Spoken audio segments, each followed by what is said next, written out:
Siamo qui per chiedere al presidente Zaia l'immediato ritiro dell'ordinanza regionale e per chiedere interventi concreti affinché la scuola possa ripartire con maggior sicurezza rispetto a quello che già c'è e soprattutto che poi possa rimanere aperta in continuità.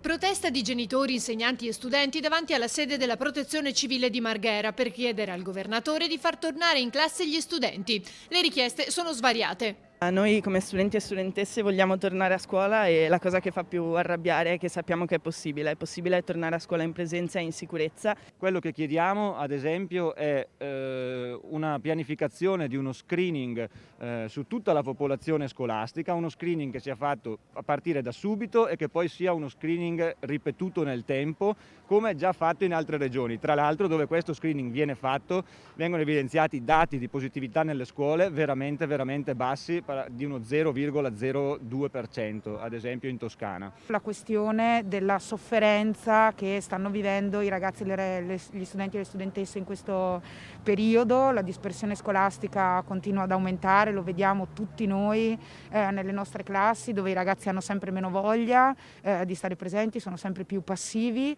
e io credo e noi crediamo che sia stato un grandissimo errore non considerare la scuola come una priorità quasi al pari della sanità stessa. Non sono stati fatti gli investimenti necessari. Crediamo anche che soprattutto gli insegnanti over 60 o fragili debbano essere messi come priorità nell'agenda vaccinale. Gli studenti sono ormai sfiduciati.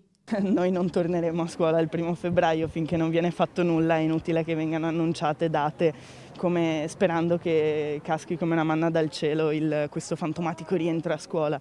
Noi non torneremo a scuola per grazia divina, torneremo a scuola quando verranno fatti investimenti.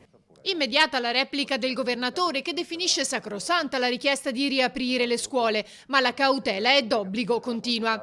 Troppi commentatori se la prendono con la politica, ma noi in Veneto stiamo programmando e facendo di tutto per uscire dalla crisi.